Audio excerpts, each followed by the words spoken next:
Twins victory. That's 6 in a row on today's Locked On Twins postcast. You are Locked On Twins postcast, part of Locked On Sports Minnesota, your team every day.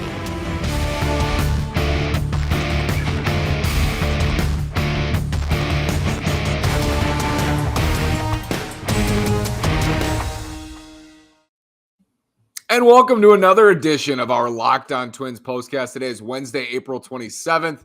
I'm the host of Locked On Twins, Nash Walker, here with Access Twins writer and reporter Brandon Warren.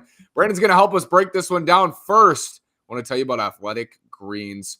Athletic Greens is great. So what is this stuff? With one delicious scoop of AG1, you're absorbing 75 high-quality vitamins, minerals, whole food source superfoods, probiotics, and adaptogens. Go to athleticgreens.com/MLB network.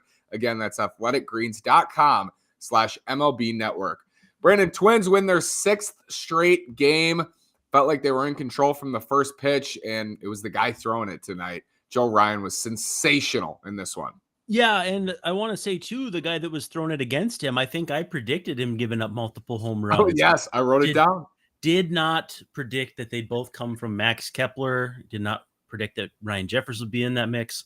But we can talk about the offense in a little bit. Again, yeah, Joe Ryan, I think I saw, has now got the Twins record for most strikeouts in their first 9 starts, beating Bert Blyleven by like 7 whole strikeouts. Wow. So, again, and I tweeted this, and I think it's got 300 and some likes right now, but they got this guy for 2 months of, if we can be candid, not very good production from Nelson Cruz. And we don't know. Drew Strootman could be decent too. I think he's working exclusively out of the bullpen. But man, he's just 90 pitches, hasn't given up an earned run in either of his last two starts, and just looked in command the whole night. Unbelievable, just incredible. 7 scoreless innings, 1 hit. Miguel Cabrera, of course, single, a walk, and 9 strikeouts for Joe Ryan tonight.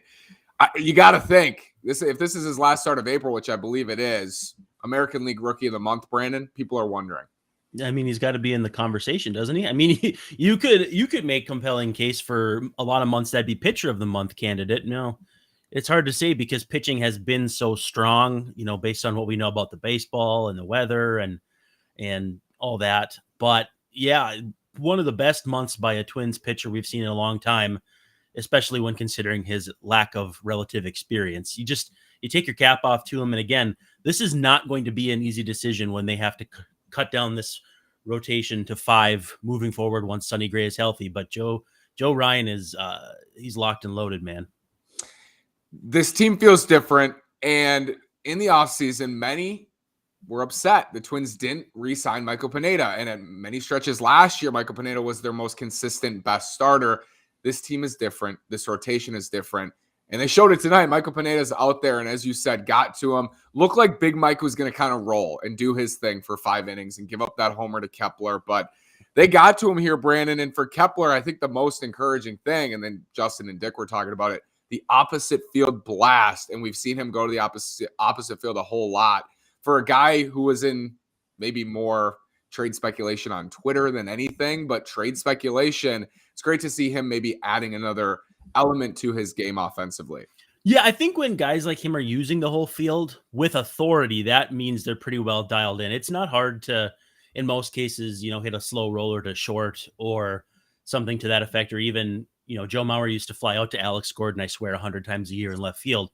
But to hit the ball that hard to the opposite field out of the ballpark, it means you're dialed in. And at this point, we look at the numbers right now. Kepler's slashing 263, 391, 509.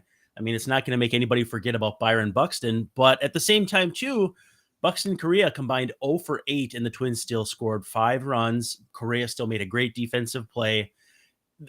What I spoke about earlier this season about the potential for offensive depth came to roost tonight with Jeffers 2 hits, Kepler 2 hits, Larnach 2 hits. And even, Louis Arise is good for 2 hits any night he faces someone who's right-handed. But it was the unusual suspects this time that made this offense go. And that's where I think the balance is going to come from that makes this offense one of the 5 or 6 best in the American League.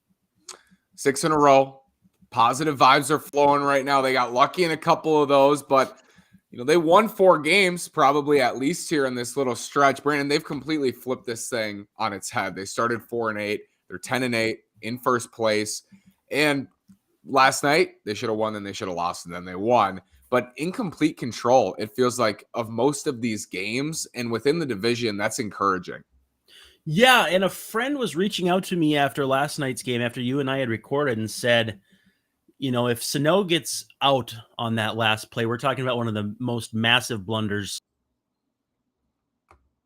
we've seen in a while, but that the Twins do some good mojo. It kind of feels like the White Sox have. So to see the Twins winning games like that, but then following it up with just a complete and thorough, not really a beatdown, but just, where you physically, or however you would say it in baseball terms, show that you're the better team on the night, but it's not like a 12-0 drubbing. It was a 5-0 game that just never felt like it was going in the other direction.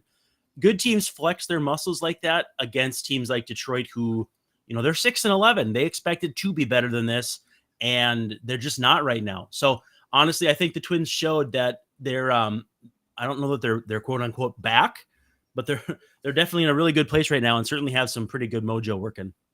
Trending toward it. Check out Built Bars. Built Bars are not just delicious, they're also healthy. It's a great way to go when you're looking at the candy bar.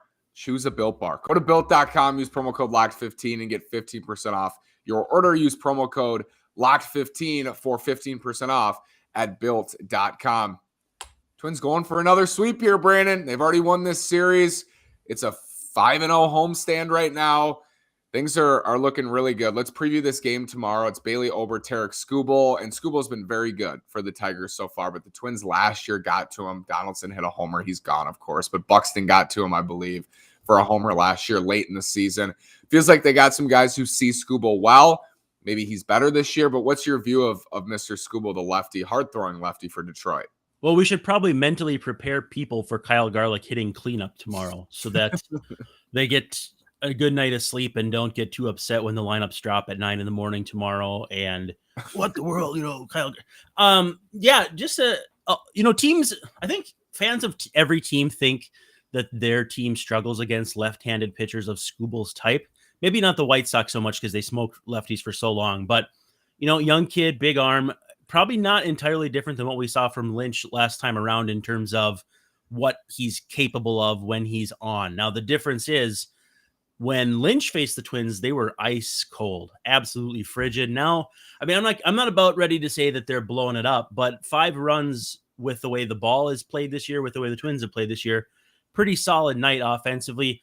I like their chances better against Skubal, even though I like Skubal, I think, more than Lynch long-term. Not by much. I like them both a lot. But I just think the Twins are in a better place right now where they can give themselves a chance to, find another sweep, which is insane to be saying at this point of the year. Tonight was game 2 of 13 straight, and they've won 2 without using Yohan Duran. They didn't have to use Duffy or Pagan tonight. It feels like this bullpen has less of a pecking order than we've seen in recent years. It's more of just kind of a group of guys coming together and trying to get it done. I do want to ask you, Brandon, this question came up last night, and I saw a lot of dialogue because I think we had seen the best inning from Griffin Jax maybe in his major league career. And I know he had a 10 strikeout performance last year against the Sox, but could Griffin Jax fill that Jorge Alcala role that's left now as a right-handed, higher leverage 7th, 8th inning reliever for the Twins? I mean, if he can't by himself, there's no reason that Yohan Duran and him can't combined eat up a lot of the innings that were taken by him and Duffy, or the expectation that he and Duffy would throw those innings, with Duffy kind of bringing up the rear of that trifecta. So yeah, there's little doubt in my mind that Griffin Jax has the ability to be that guy. He's, as a starter, he struggled, but as a reliever, we're seeing a really good slider. His slider percentage is off the charts in terms of how he's throwing him. I mean, he's not going to make you forget about Matt Whistler, but he's in the conversation. And yeah, you can't be anything but impressed with how he's been. And 2, the Twins not having to use any of their relatively high leverage guys in tonight's game, which went, I will add, a quick 2 hours and 23 minutes. Beautiful. Means that in the morning they'll all be well rested because they're all going home right to bed right now. I bet you they're all just pouring themselves into bed right now. But they're really shaped up well for a sweep. They're going to get these guys going tomorrow and have the bullpen fully rested.